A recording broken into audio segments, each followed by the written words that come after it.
we're gonna look at Google Form assessments. The best way to set up your assessments is to go into your Google Drive, and I think both of you were with me last week, so I feel confident that you can set up stuff in Google Classroom or in Google Drive.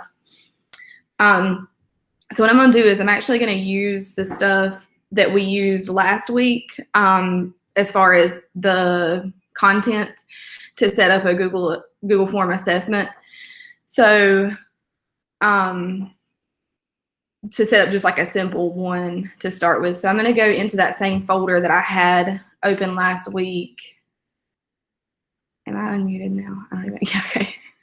Making sure I wasn't talking and you guys weren't able to hear me. Okay, so this is where I set up stuff last week. You can see I have the Google Slides pathways in there. So I'm going to use just what I have in here to set up a basic Google form. Since the actual content wasn't different per pathway, so we did a video pathway and a note pathway, and those two pieces of information will match up. When I do differentiated pathways, it's whenever they're doing like different mediums or there's something different in what they learned. So we'll look at that too, but we'll just start with a basic Google form. So what you can do is just right click like we did last week, go down to more and then click Google Forms. So you can start with a blank form or start from a template. If you choose to start from a template, it gives you all these different like themes and different types of things. A lot of people, a lot of teachers that I work with will start with a blank quiz because that'll go ahead and make it a quiz for you, so you can assign those points and all that without having to do as much in the settings. So if you know you want it to be a quiz, then you can click on that blank quiz and it will pop up just like this. So, hey, Christy. Sorry, we got started just a little bit. I was telling them I'm going to start with just a basic Google form and not have it differentiate right now, and then I'll move into a differentiated Google form depending on which direction they go, if they have different mediums they chose or whatever. So good morning. So I'm going to start with this one. What I'm going to draw the questions from are these portrait notes and videos that we did some with last week in our pathways tutorial. So what we just did, Christy, was we went to our Google Drive and did a right click. You can also click new up here and go to more and then hit Google Forms. That did not give me the option to choose a blank quiz. I probably clicked it too fast. Yeah, I did. So we clicked to choose from a template, and then right here where it says blank quiz, it'll go ahead and set it up where you can assign points from there. So from our blank quiz, the first thing that I always do, number one, is make sure that it collects their email addresses, because if it doesn't, it'll be a little more difficult, or it won't actually import those grades into Google Classroom if you're using Google Classroom. So if you don't click to collect email addresses, it's not going to record their responses in conjunction with their Google Classroom account. So I always make sure you click to collect those email addresses. If you want them to just be able to do one response, if you're doing an assessment or whatever, typically that's what I'll do.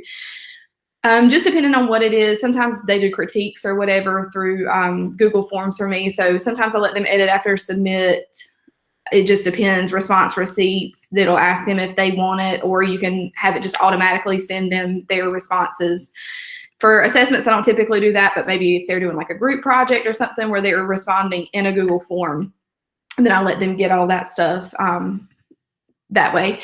The presentation of your quiz, you can do a progress bar, and that kind of lets them know how far along they are. You can shuffle the question order if it doesn't matter what order they're answering the questions in. You can do just a message. I just usually leave that blank, but sometimes, like if there's a next step, once they complete that, we've done scavenger hunts with Google Forms before. So once they get through and they answer all their questions, then they would get like the next step here. So I would just let them know, hey, whenever you submit your form, make sure you check that message right at the end, because that tells you where to go next. So that can be used for a variety of different reasons. Over here in the quizzes, it already gave us, that would make it a quiz because we chose to start from a blank quiz. So it already makes it a quiz where you can assign those point values and allow that auto grading. So the locked mode on Chromebooks is amazing when we're in school and all the kids have their Chromebooks. But if they are not using a Chromebook, if they're using anything PC, Mac, whatever, it will not let them go into the quiz. So like I said, whenever we're in school and all the kids have their Chromebooks, this is super, super great because it will make it so that it takes up that full screen like the EOGs do, and they can't open up other tabs or, you know, go somewhere else. And if they try to, it will actually email you and let you know that they closed it and then reopened it. So that's kind of an accountability piece, you know, for when we're in school. If I'm doing an actual assessment that I'm taking for a grade, I'll turn on that locked mode so that they can't be Googling answers while they're doing their assessment. As far as releasing a grade, it automatically sets it to immediately release that grade after each submission. That's good and bad. It's kind of a double-edged sword. If it's all multiple choice, I leave that right there where it is so they can go ahead and see their grade. But if it has some short answer in there, I have to go back and assign the points because it obviously auto grade. You know, for like a short answer, there are ways that you can set it. If it's just like a one-word answer or whatever, you can type those in, and then when the kids type that in, it kind of goes on ahead and grades it that way. But I'll show you all that.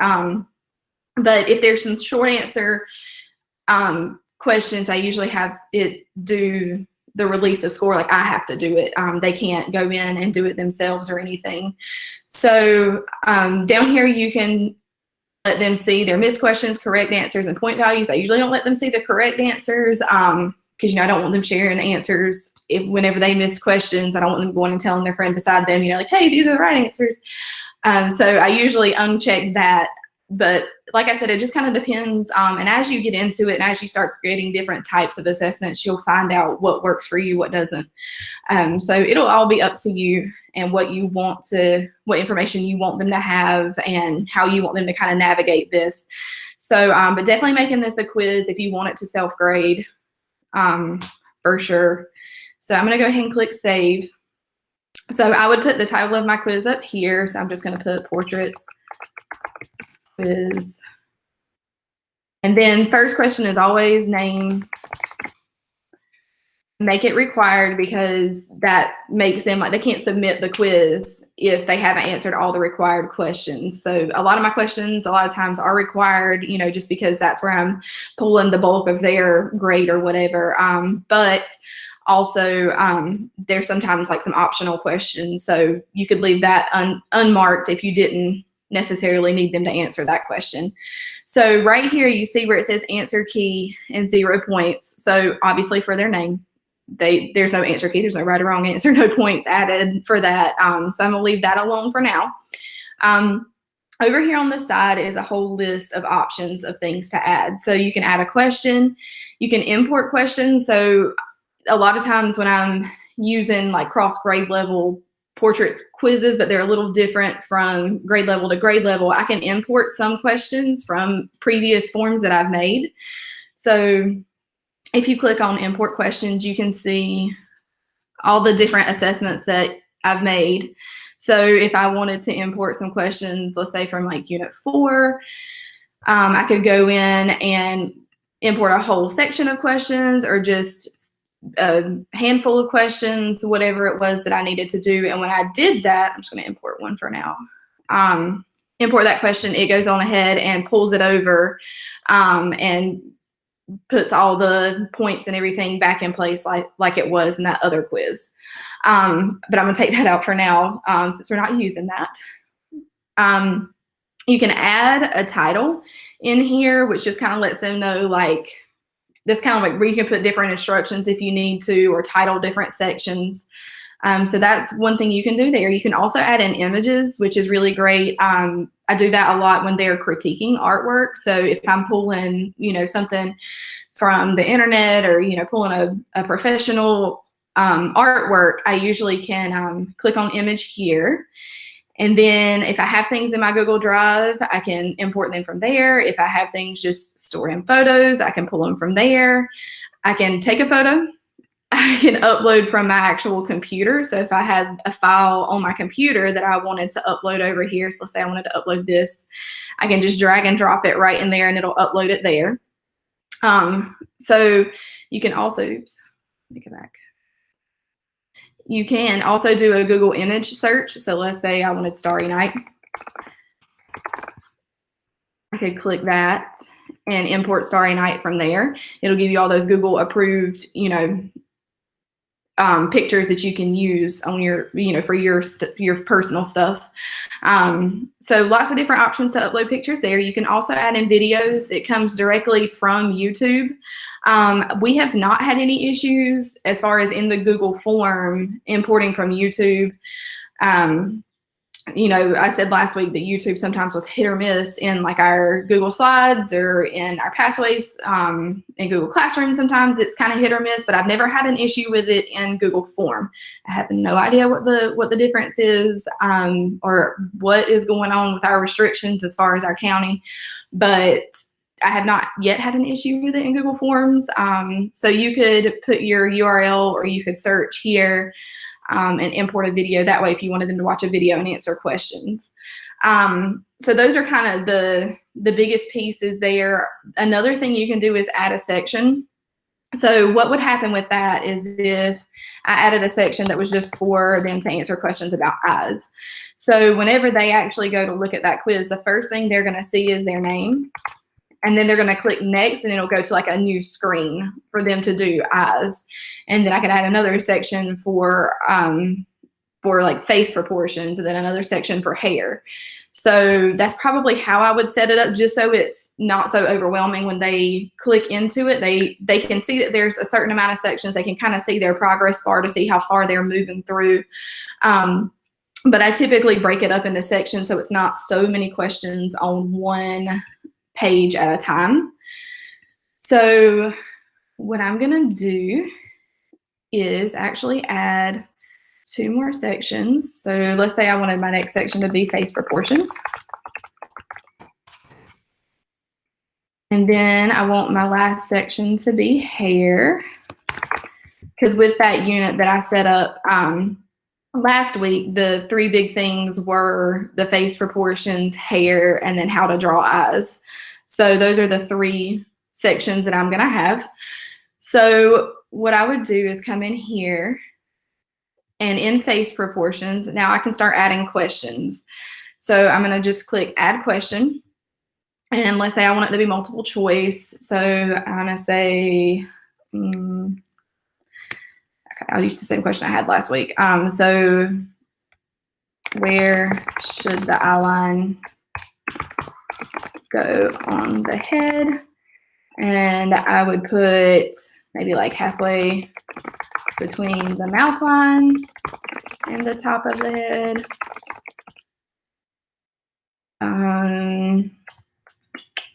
Let's say 3/4 of the way from the top of the head to the chin, or halfway between the chin and the top of the head. So I'm going to make this question required. So that lets them know that, like, hey, you have to answer this question. Since it's multiple choice, I'm going to go in and I just clicked answer key right. So when you click that, it takes you to the screen where you can choose the correct answer. So I'm going to click that one, and you can choose more than one and add multiple answers that would be correct. But for this one, there's just one right answer. And let's say I'm going to make it worth 2 points and click done. So now whenever they go in to take their assessment, let me show you what they will see. So they'll go in and put their name.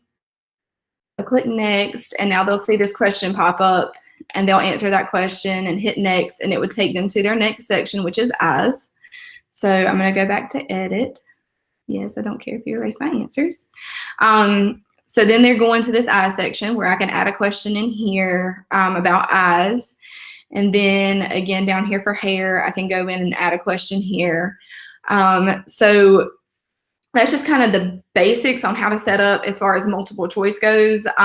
Let's say that I wanted them to actually type in an answer for eyes. So let's say how many eye widths should fit across the eye line. And so what they learn is that there's 5 different, like the eye line they would split into fifths. So I'm going to make this required. And I don't want it to be multiple choice this time. I want them to know without looking at multiple choice. So I'm going to change it to a short answer question. And when I go into my answer key, I can add a correct answer. So I would take, obviously the numeric 5, or if they type it, 5. And then mark all other answers incorrect. So like I was saying earlier, if it's just like a one-word answer where I'm not so concerned about them misspelling or whatever, I would put in, that numeric answer and the word answer. So whenever they answer that question, as long as they put that number 5 or they type out the word 5, it will be marked correct. Sometimes, we have a little issue, kids just like misspelling or whatever, and I have to go back in and reassign points. But usually they're pretty good about saying like, hey, it said I got this one wrong, but I typed in 5, and then I'll look at it and the V and the I are backwards or whatever. So I can go back in and reassign those points and give them their points with no real issue there. So there are ways around that, and they're typically pretty good to, about letting me know if something did go wrong with the assessment. So, but whenever they go in and they type in that numeric 5 or the word 5, it'll be counted correct. No worries there. But if they're doing more of like a paragraph answer or whatever, I don't usually, set any kind of correct answer. I'll go back in and grade that myself. And that's why typically I have it release their scores whenever I'm ready for it to release their scores rather than immediately, just kind of depending on the assessment. So there's other types of questions you can add as well. So down here, just to kind of look at the different types, the short answer is what we just did. There's also that paragraph answer if they're typing a little bit more. Check boxes, I use those if there's more than one answer that I want them. So I'll say like choose 4 of the whatever it is that I'm assessing them on. So as long as they click all 4, then they're good. That'll count it right. There's a drop down box. I don't use this a whole lot. It's kind of like multiple choice, just in a drop down version. So I don't really use that a whole lot, but that is an option for you. You can upload files or have them do scales, multiple choice grids, checkbox grids. They can put in date and time. A lot of this stuff kind of gets into the mathematical side of this. So a lot of math teachers use that stuff. I haven't ever really used it. Most of mine are short answer, paragraph, kind of all of these right up here at the top minus the drop down. So those are just the different types of questions you can put in. All can be, assigned a correct or non-correct answer that will grade for you. So all of this is super awesome. This is kind of the basic style. So I do have a basic assessment that I had set up for my kids this year. So let me go in and find that and just kind of show you how those grades get imported. So whenever I add an assignment to Google Classroom for these assessments, one of the things it will have me do is click right here. So this is as if I were adding this assignment right now. I've just got it in edit mode. So I added the assessment from Google Forms. And so actually right now it's turned on lock mode, which I need to turn that off because kids are trying to take that now. So what I do is I turn on grade importing. So what that's going to do is whenever I click on that assessment, it's going to open up this little box that says import grades. And when I click that, it will actually import all the grades. And this is one where I didn't have any short answer questions. So I had it actually, release those scores immediately to the kids. So they already knew what they had. So, but whenever I click into Google Classroom, right now, or into that assignment, right now it has that import grades button up here in the top. So when I click that button and click import, it will actually push in all the grades. And one fun thing that happens more often than I'd like is that whenever I hit import grades, it did not update his grade. And the reason for that is because he did not actually complete the assessment. So a lot of times, I don't know if you guys are experiencing that or if you have experienced that with Google Classroom, but kids will go in and just turn in assignments. So what it does is, if he just clicks turn in and didn't actually complete the assessment, then it won't update his grade because there's no grade to update. So usually what I do just to make sure is I go back in and I double check. I check the responses here. So I'll click over on the assessment and click edit. And then I'll check my responses and make sure that I don't see him anywhere. And what you can do is kind of scroll through the emails just to make sure, and I don't see him anywhere in here. So that lets me know that he really did not complete it and it wasn't just a glitch in the system. So what I would do is return that back to him and just put, hey, make sure you complete the assessment before turning in the assignment. So that, like I said, happens more often than I care to admit, but there's that just kind of means, that they did not complete the assessment. But the ones down here that are graded, y'all, my cat's at it again. The ones down here that are graded, went on ahead and updated. So anyway, that just kind of puts all their grades in there and makes it easy for grading. Super great. I love it. It's fantastic. So do you guys have any questions about like the basic setup of a Google Form assessment? Amber, just one thing. When you import the grades, that goes to a spreadsheet, correct? It goes into Google Classroom, and what you can do from Google Classroom is create a spreadsheet. So up here above the import grade button, there's this little settings button, and you can copy all the grades to a Google Sheet. And so then all those grades from the whole classroom will populate into a spreadsheet that you can use, which is super great. Makes life pretty simple. So like I said, last week I said that the one thing that Google Classroom doesn't do that I really want it to do is communicate with PowerSchool, but it does not have that capability yet. So the band teacher at my school, she uses something called like Gubrix. Right. And like that, you create the spreadsheet and everything. And what that does is that actually grades it and it actually emails it to the student. Oh, cool. So she doesn't even hand out, quote unquote, handout grades anymore. Oh, wow. She uses Gubrix, and I guess she has it set up so she uses forms.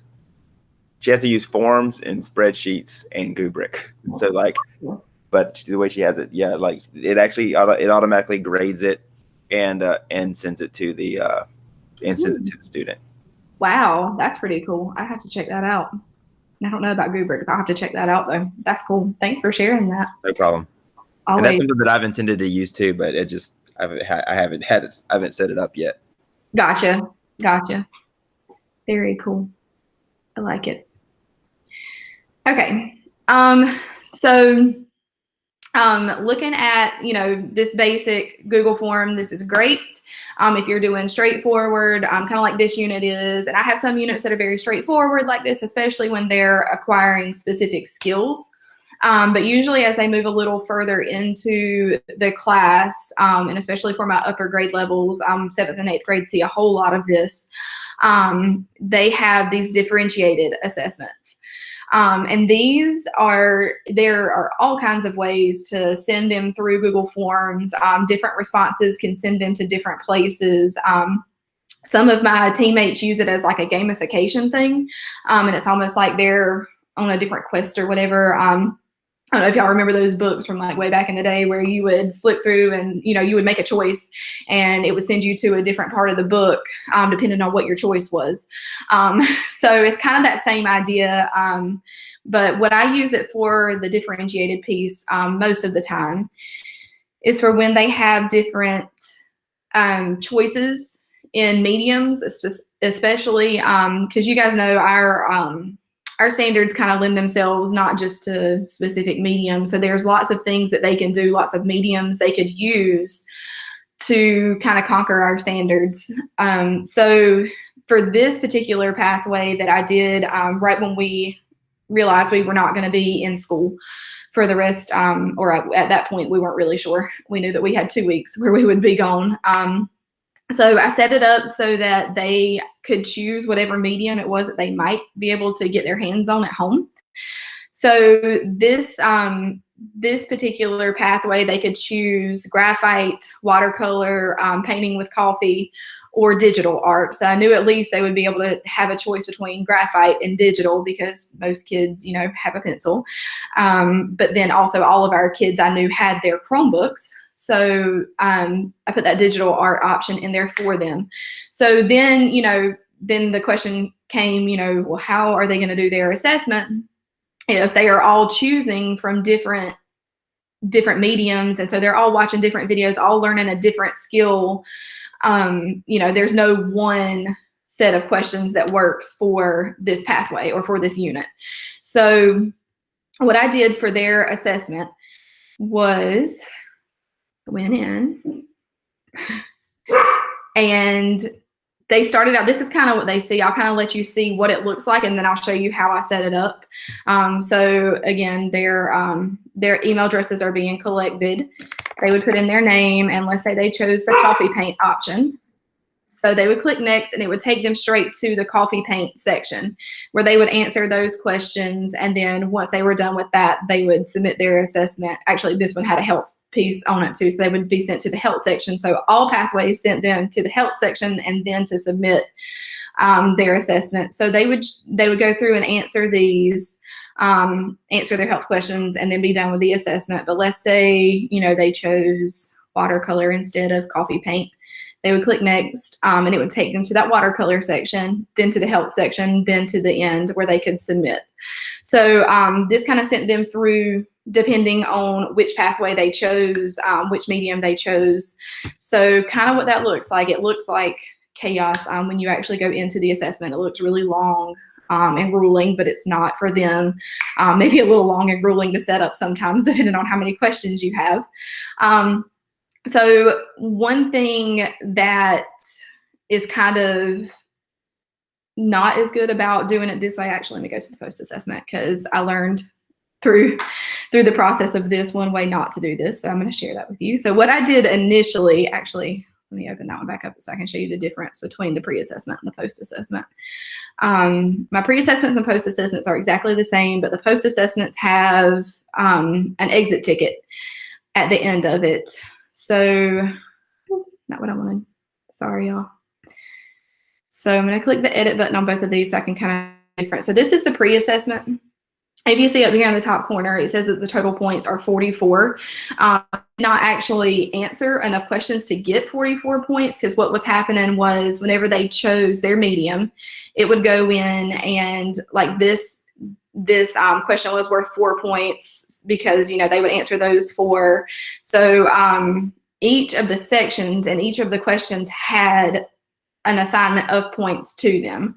But for kids who didn't choose graphite, they weren't getting these points. So at the end of it, whenever they saw their grade, it was like, you know, they only got 15 out of 44 points, when in all reality, what they did was like almost a perfect score. They just didn't answer those questions. So they were super confused. I was super confused. I was like, what is going on? But realized that it's because there were those points assigned in all the sections, even though they weren't answering all those questions.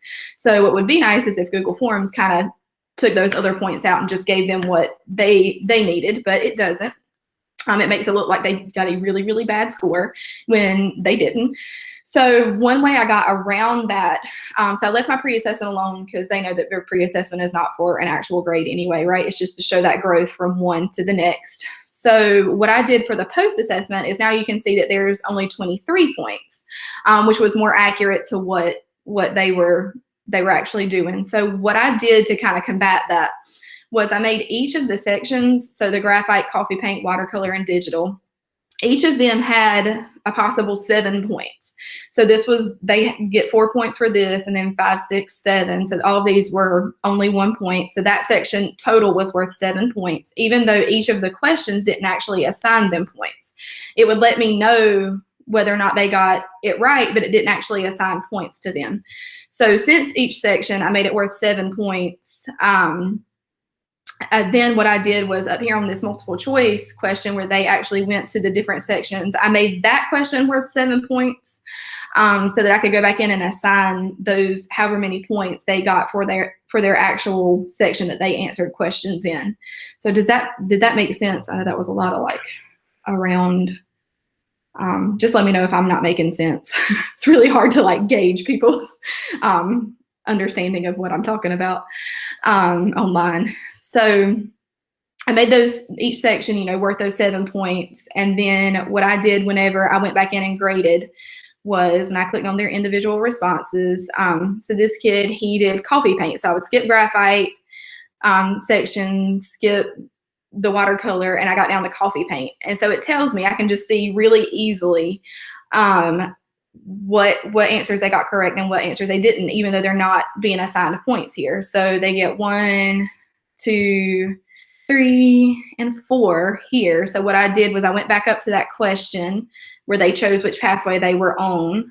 And where did it go? Sorry, y'all. Right here. So I gave him 4 points for his section that he did.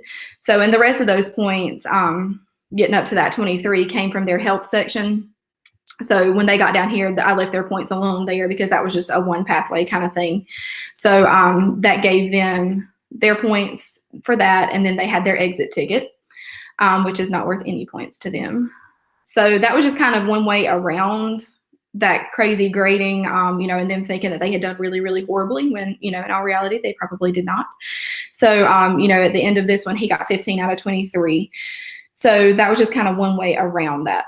So keeping that in mind, as far as assigning the points, just one lesson learned there. And I'm sure there are other ways to do that. I'm still learning and trying different ways, but that seemed to work really well for that unit since they were going through different pathways. No one set of questions worked for every kid. So anyway, to set up, and I'll go through and just kind of do a brand new assessment so that you can kind of see how that gets set up. So in order to get that set up, I'm going to come back over here. I'm going to close these out. And I'm going to create a new Google form. And I'm going to go from a template and make a blank quiz. So it's already set up as a quiz. I'm going to go in and make sure that it's collecting those email addresses. And then I'm going to have it send them their grades after I'm ready for it to, and uncheck that they can see the correct answers.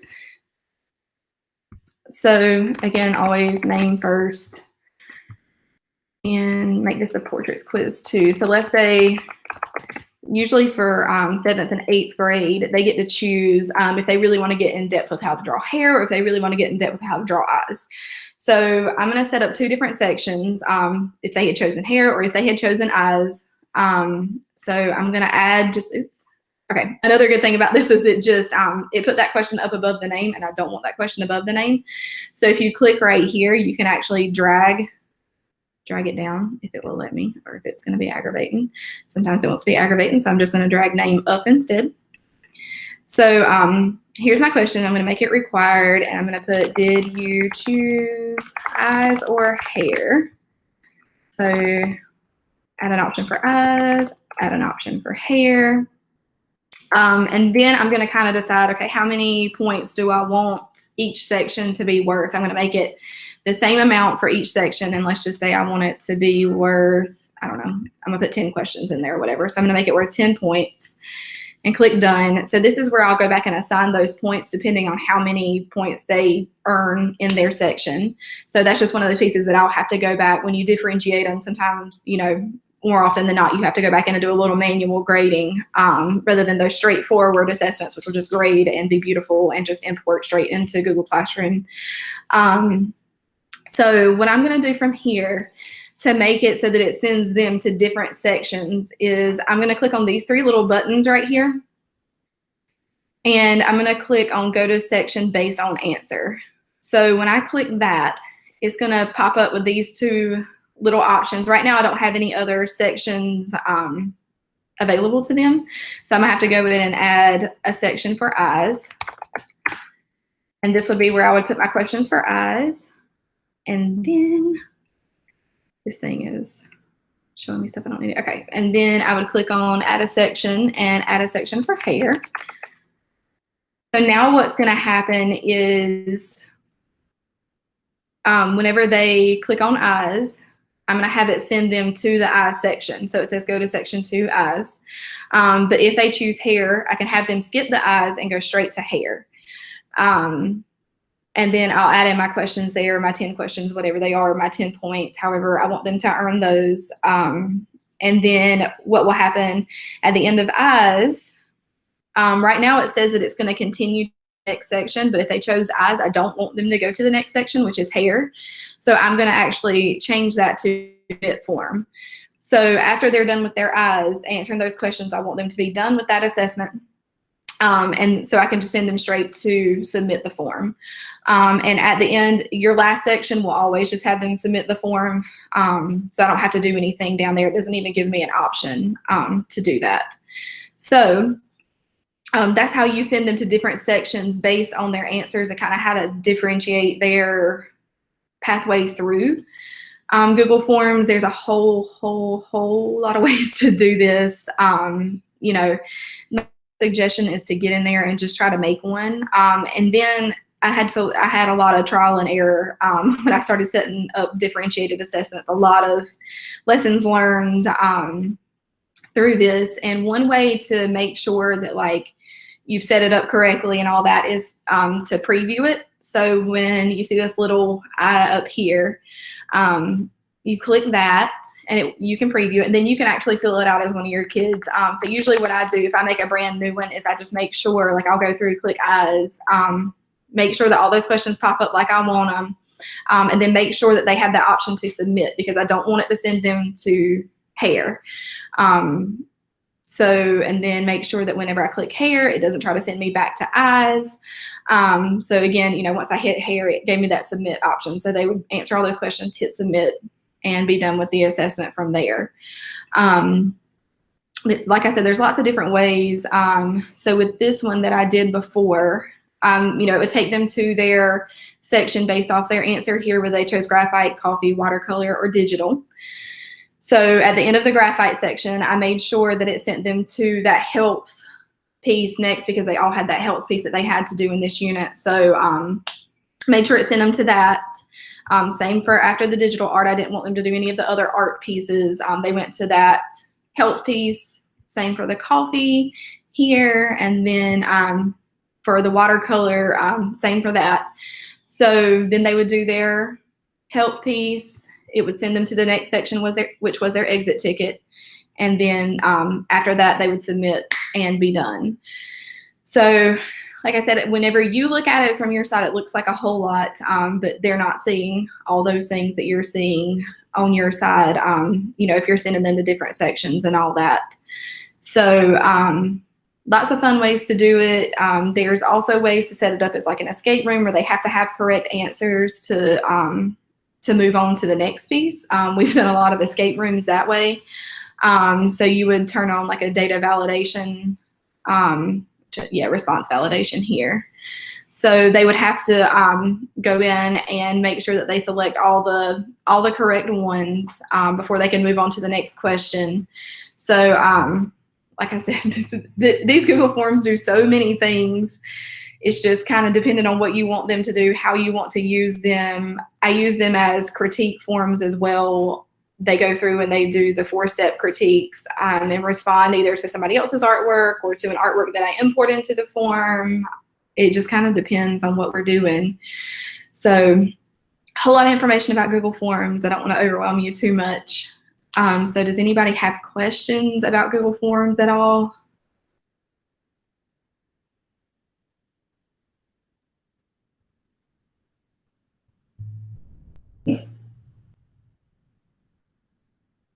I mean, I'm gonna have to look at this again, but It's a whole lot.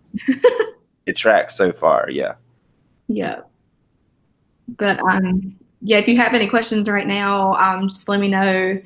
Like I said, I don't want to overwhelm you too much. There's so many different ways to use Google Forms. These are just kind of the basics of setting up assessments. which is what, the bulk of what I use them for, that and the critiques, so that all their answers populate into one spreadsheet. Let me show you that too, actually. So this was an assessment. When I click on responses, I can look at their responses individually like we were doing before. But another way to do it is if you click on this little green button up here at the top, it will create a spreadsheet that will populate all of their answers into one spreadsheet.